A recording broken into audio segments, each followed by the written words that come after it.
black background.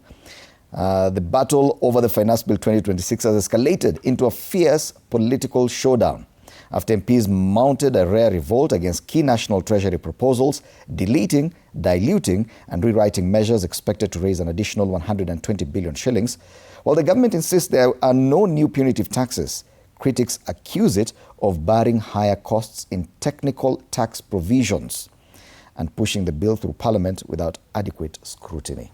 So all these are members of Parliament, not anyone outside, but they disagree. One side says that some punitive proposals are contained inside and hidden through technical, say technical what here? And you know, Fred. Technical tax. And you know, Fred. And you know, Fred. Standard. No, listen. And you know, Fred. The bill. Why do you think the standard is against the finance bill? Let us not imagine that we want to analyze the finance bill like we are analyzing issues in a literature class. This is not literature. And this is not but art. Journalism is all about literature.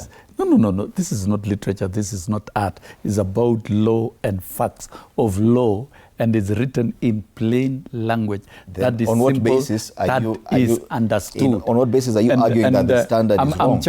I'm challenging anybody who wants to point out those punitive arguments on taxes, that they are hidden in some technical language and quoted and hidden somewhere, because you cannot hide figures and facts, and you cannot hide statements of law.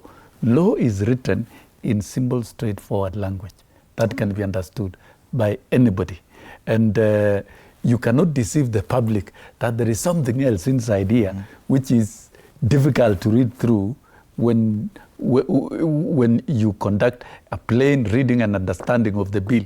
The bill is what it is. There is no other bill. And the clauses is what will govern the operations of collection of revenue for the next 1 year.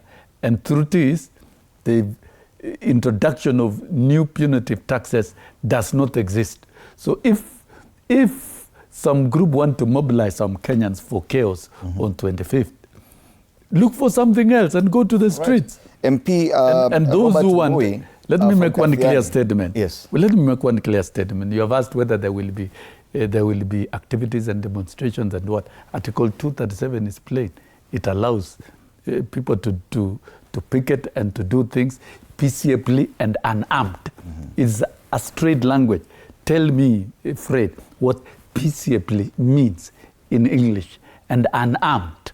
When you carry a stone, when you carry a machete or an iron bar and you hit vehicles, you break into supermarkets and you use fire, that is contravening Article 37. Right. And that is what the Chief Justice talked about the other day. And there's a man who has organized demonstrations in this country, peaceful, massive, and effective, with no loss of life, no loss of property. So the any protests next week are welcome, as long as they're peaceable and unarmed. All right. Allow me to challenge even the MPs from the minority side in Parliament. Now that Robert Mbui, the MP for Kathiani, was forced by Speaker of the National Assembly to withdraw his claim that there were taxes imposed on Mitumba through the finance bill. The fact that he had to withdraw that says something. Do Kenyans some justice.